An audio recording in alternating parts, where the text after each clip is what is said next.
பார்க்கறதுக்கு வில்லி மாதிரி தெரியக்கூடாது அது ஆக்சுவலா. ஸோ ஆனா அந்த ஃபேஸ்ல காட்டணும் ஆமா. அதுல. ஸோ அது கேரக்டர் தான் நம்மளது அப்படியே தவிர நம்ம ப்ரெசென்ட் பண்ணிக்கிறது நம்மளோட அப்பியரன்ஸ் அப்படி இருக்கணும்னு அவசியம் கிடையாது. எப்போ பாரு ஒரு கருப்பு புடவை கட்டி பல்லு எல்லாம் அப்படி தெரியிற மாதிரி அப்படி வேண்டாம். I need a simple and elegant வில்லி அப்படிதான் வேணும். நீங்க ஆனா அதுல அவங்க ஆண்டர்பிரினர்ல அவங்க அந்த இதுக்கெல்லாம் மண்டபத்துக்குலாம் இது பண்ணுவாங்க.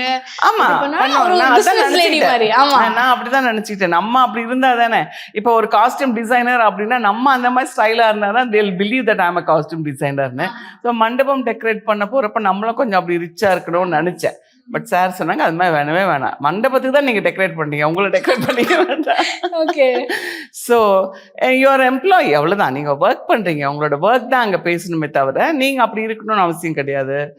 இந்த மாதிரி எனக்கு இந்த மாதிரி வேணும். ஏன்னா ஃபஸ்ட்டு இன்ட்ரோடக்ஷனாக சார் அப்படி தான் சொன்னாங்க, ஒரு பேப்பரில் எல்லாம் மார்க் பண்ணிகிட்டே வருவீங்க, பார்க்குறப்ப என்னவோ ஒரு அஃபிஷியல் ஒரு இது நினச்சிப்பாங்க, பார்த்தா நீங்கள் எந்தெந்த இடத்துல ஏலம் விடுறாங்க அதை தான் நீங்கள் மார்க் பண்ணிட்டு இருப்பீங்க. So it was very interesting when sir narrated it.